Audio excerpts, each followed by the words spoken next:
基美病院生殖医学科的主治医师温仁宇表示，有一寡患者为了保留生育的希望，过去拢是以冷冻卵子或者是冷冻胚胎，但现在冷冻卵子或者是胚胎，无搁再是唯一的选择。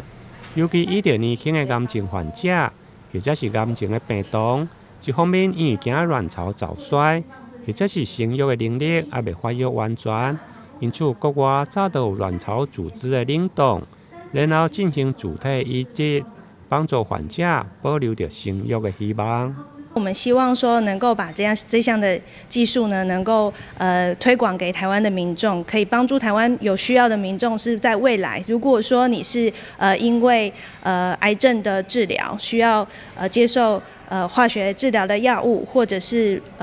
骨盆腔的放射治疗照射，或者是任何其他的疾病会造成卵巢早衰的高风险者，其实不只是冷冻卵子，冷冻卵巢也是一个很成熟的生育保存的计划。而且跟冷冻卵子不一样的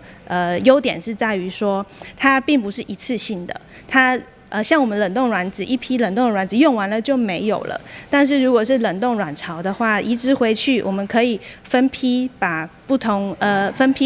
卵巢的片段移植回去身体里面，可以多次的延长它的生育年龄。而且呢，移植回去的卵巢如果没有其他的不孕因素，还可以尝试自然受孕。所以这是跟冷冻卵子很大的不一样的特点。这项技术虽然在20当前由着比利时圣吕克大学的病院，成功帮助癌症的病人利用癌症治疗进前冷冻卵巢的组织进行自体移植，并且成功顺利生下一名囡仔。一直到2022年，全球累积超过1万例卵巢冷冻的案例，并且有300例以上利用自体卵巢移植成功生下新生儿。